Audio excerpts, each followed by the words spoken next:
Fala pessoal, tudo bem com vocês? Bora atualizar as notícias do Timão porque a pergunta se impõe: foco total na Sul-Americana ou pensar no derby contra o Palmeiras pelo Brasileiro? Qual deve ser a escalação? E eu vou te contar um bastidor muito importante. O descontentamento interno com o técnico Ramon Dias, ele está cada vez mais forte. Chega mais, eu sou o Chico Garcia, inscreva-se no canal e vamos. Não tem como pensar diferente disso, né? Tem um derby na segunda-feira, mas tem esse jogo importante contra o Racing.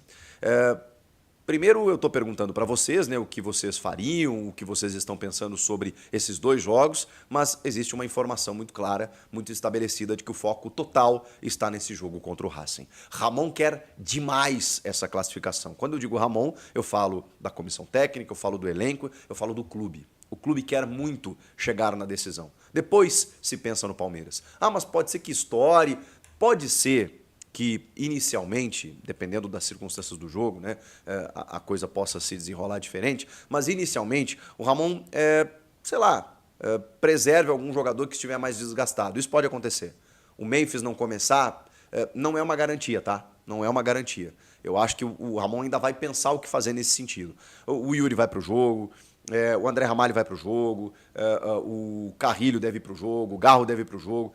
Ele deve colocar, em tese, a sua força maior, com uma ou outra preservação, não pensando só na segunda-feira, pensando no jogo mesmo, deixa para o segundo tempo esse aqui, ali e tal, porque ele vai querer demais essa classificação. E já estabelecemos aqui os motivos disso.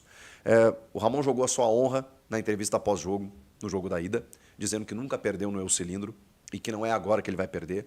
Ele é argentino, então vencer na Argentina tem um significado muito importante para ele. A Sul-Americana, chegar numa final, pode garantir inclusive o emprego dele, porque a pressão está muito forte, inclusive interna. Aliás, já existe uma tendência de que ele não permaneça. Eu acho que o Ramon entende que daqui a pouco um título, primeiro, pode deixá-lo marcado na história do Corinthians, um título inédito. Segundo, que pode lhe dar uma sobrevida. A gente nunca sabe, né? Chega no final do ano, a mobilização, o torcedor se acalma e tal, daqui a pouco fica um pouco mais ameno para que ele possa renovar o seu contrato. Renovar não, né? Ele tem contrato até o fim de 2025, mas continuar aqui sem maiores problemas. Então, tem um título em jogo e botar faixa te coloca na história. Tem uma classificação direta para Libertadores, se isso acontecer. A vaga na Copa do Brasil, que hoje o clube não tem. Uma vaga na final da Recopa Sul-Americana contra o campeão da Libertadores. Tudo isso está em jogo, gente. Aquele torneio lá com o campeão da Europa League, tudo isso está em jogo. Um calendário, prestígio, autoestima, mais dinheiro, premiação.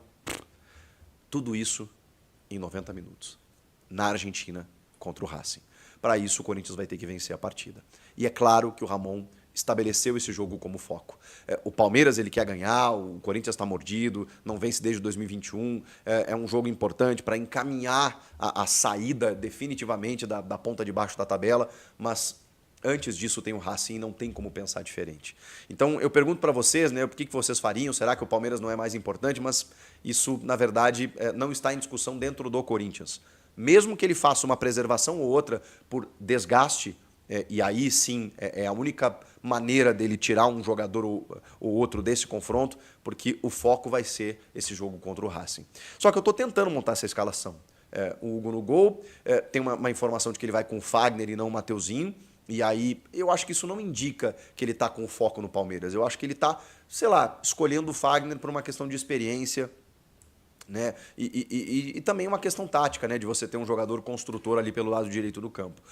O Hugo tá voltando a ficar à disposição, mas o Matheus Bidu é titular. Eu sei que ele tá jogando muitos jogos, mas ele tá jogando bem. E se ele tiver a pleno, é ele que tem que jogar. O Kaká ficou em São Paulo, depois da lesão contra o Cuiabá, né? Na verdade, ele sentiu dores. Então, o Félix Torres e o André Ramalho deve ser a dupla de zaga. No meio de campo, o Martínez volta. E aí tem uma dúvida. Se ele vai com Carrilho, Charles e Garro, Bidon,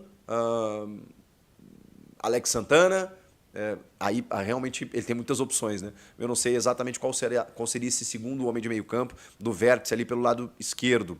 Direito também, né? Mas eu acho que o Carrilho vai ser titular juntamente do Martínez. E aí faltaria esse cara aí que pode ser o Alex, pode ser o Charles, pode ser o Bidon, com o Rodrigo Garro na frente. E o Yuri Alberto no ataque, com o Romero, com o Thales, com o Memphis. Olha que bacana, cara. Quantas opções ganhou o treinador do Corinthians hoje com esses reforços aí, né? Ele pode se dar o luxo de escolher. Eu espero que ele não coloque 3 atacantes, porque isso desfaz o meio, e foi o grande problema no jogo da ida e nos últimos jogos, né? O jogo contra o Flamengo e tal. Então, esse sistema com um meio-campo mais reforçado e 2 atacantes é o que tem funcionado. Tomara que ele mantenha essa ideia.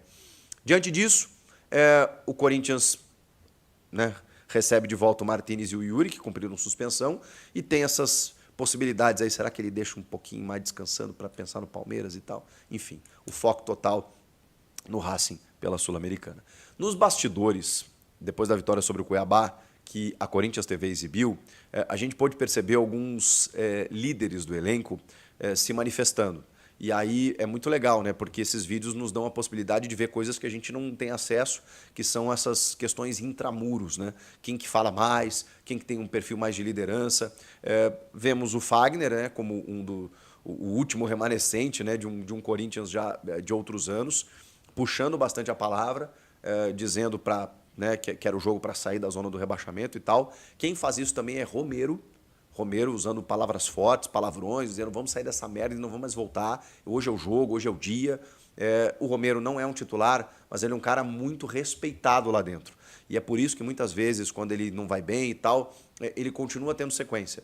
Porque o Ramon e o Emiliano entendem que o Romero é um cara importante para o elenco, importante para o grupo. E isso se verifica também de forma interna. Ele é o cara que pede a palavra, ele é o cara que mobiliza os caras. O Romero é muito identificado com o clube. Então isso se mantém também nesses discursos. O Pedro Henrique, cara. O Pedro Henrique é um jogador que ainda não disse muito a que veio, né? Um cara muito voluntarioso e tal, mas ele constrói isso no dia a dia. Esse perfil de liderança, ele tem uma experiência, ele não aparenta, mas ele já tem 33 para 34 anos, rodou muito tempo lá fora, voltou para o Inter recentemente, antes de vir para o Corinthians. Então ele é um cara mais rodado, um cara experiente, um cara que tem uma voz ativa no vestiário, mesmo não sendo um cara que jogue sempre, é um cara que dá para a gente perceber ali que ele fala sempre. E quem comanda as ações, e aí eu já vou encaminhando o meu último assunto aqui, quem comanda as ações também por parte da comissão técnica, no sentido de discurso e tal, pelo menos nos vídeos exibidos nos bastidores, é o Emiliano. O Emiliano tem um protagonismo, e isso não é novidade para ninguém, muito grande dentro do Corinthians. E isso se verifica nas entrevistas coletivas, nesses vídeos de bastidores, né, nas pré-eleções, nos treinamentos, à beira do campo. E aí eu conversei com algumas pessoas que me disseram que, assim, cara, 85% do trabalho quem faz é o Emiliano. E quando a gente se questiona, né, de novo, sem nenhum tipo de preconceito, cara, isso é muito normal, cada vez mais comum, né? O Dorival trabalha com seu filho, o Tite trabalha com seu filho, o Marcelo Cabo trabalha com seu filho, é normal. Mas me parece, eu tenho a sensação, e eles trabalham juntos há muitos anos, tá? Não é agora. Tem mais de 10 anos que eles trabalham juntos. Mas que o Ramon, assim, vai chegar um momento da carreira que ele vai deixar para que o Emiliano siga o seu trabalho, né? Que ele não vai ter mais saúde e disposição e tal, ele já é um senhorzinho e tal, e já tem a sua história consolidada. E ele deixa, né? Ele delega, ele permite com que o Emiliano seja, digamos, mais proativo. E isso nem sempre agrada. E acho que o Emiliano ele tem o respeito de boa parte do elenco e tal, muitos caras gostam dele, mas nem todo mundo gosta. Então, muitas vezes tem essa dúvida de a quem se reportar. Né? Quem é o treinador do Corinthians? Existe essa dúvida. E você vê que nos bastidores, quem toma a frente é o Emiliano. Ele costuma fazer boa parte do trabalho. E tem algumas questões que me passaram que são motivos de descontentamento, não só relacionadas a isso, mas sobre metodologia de trabalho mesmo. Alguns jogadores estão incomodados com o excesso de treinamentos coletivos. Treinos coletivos, gente. Você sabe o que é um treino coletivo? É um treino que não é no campo reduzido, em que se faz 10 contra 10, 11 contra 11, em que desgasta muito mais o jogador e você não tem um trabalho mais específico. Ramon e Emiliano abusam dos treinos coletivos. No final de temporada, o jogador não aguenta mais. E hoje, com os processos mais atualizados, você faz os campos reduzidos, né, para que o jogador toque mais na bola e trabalhos mais específicos, de bola parada, ele faz pouco isso, pelos relatos que eu tive. Ele faz mais trabalhos coletivos generalizados, mais amplos, mais intensos, mas de uma forma muito mais vaga, foi o que me passaram. Que outra coisa que eu achei bem coincidência, que os dois, muitas vezes, eles posicionam no treinamento, eles mudam muito a escalação, né? Isso desagrada o jogador. Você pode estar do outro lado pensando assim, mas o jogador não tem que se desagradar ou não, ele tem que entender. Beleza, eu só estou passando a informação. O jogador não gosta, né, de constantes mudanças no time. Muitas vezes eles posicionam, quando posicionam o time na véspera, às vezes ele conversa com outro jogador, porque isso eu já tive relato. Você vai jogar amanhã e tal. Mas normalmente, pelo relato que eu recebi, eles costumam avisar o time que vai entrar em campo horas antes da partida. Que era um relato muito parecido com o que fazia Vitor Pereira, vocês vão lembrar. Os jogadores foram a podcasts aí, o Juliano, o Roger Guedes, eles falaram exatamente sobre isso, que era uma dificuldade que eles tinham, né? Às vezes, na pré-eleição, vai jogar você, vai jogar... ele mudava o time, mudava até o sistema horas antes. O Ramon e o Emiliano fazem a mesma coisa. Às vezes o jogo é 9h30 da noite, às 6 da tarde, ninguém sabe quem vai jogar. Ninguém sabe, às vezes, nem qual o sistema. Daqui a pouco ele chega e fala, são 3 zagueiros. E aí muda tudo, né, gente? Muda a forma de jogar, muda o posicionamento dos laterais, inclusive, muda tudo. E às vezes é muito em cima da hora essa informação. Então, isso tem desagradado os jogadores. Só que a informação, quando ela chega assim, você já percebe que os caras já não estão mais comprando, né? E aí que qualquer coisa vira um motivo. Pelo menos é o que eu estou percebendo. Então, existe, obviamente, né? O jogador ele não vai deixar de jogar pelo técnico, pelo clube, porque os caras estão prestes aí a chegar numa final de uma competição e também de deixar o Corinthians na Série A, que ninguém quer essa mancha de rebaixar o clube.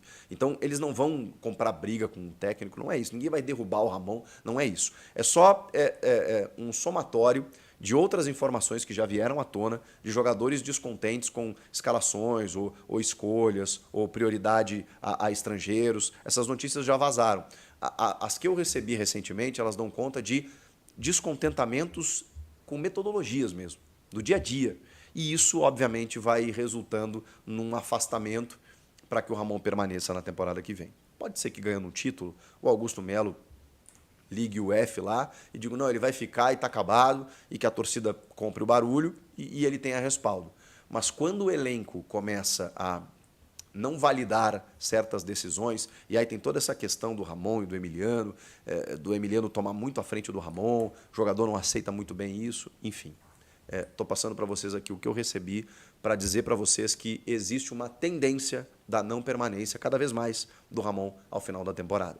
Mas ainda tem muita coisa para acontecer, inclusive, quem sabe, um título em jogo. Vamos lá? Depois de Racing e Corinthians tem live aqui no canal, eu espero você. Comenta aqui, inscreva-se no canal e eu volto na próxima. Tchau!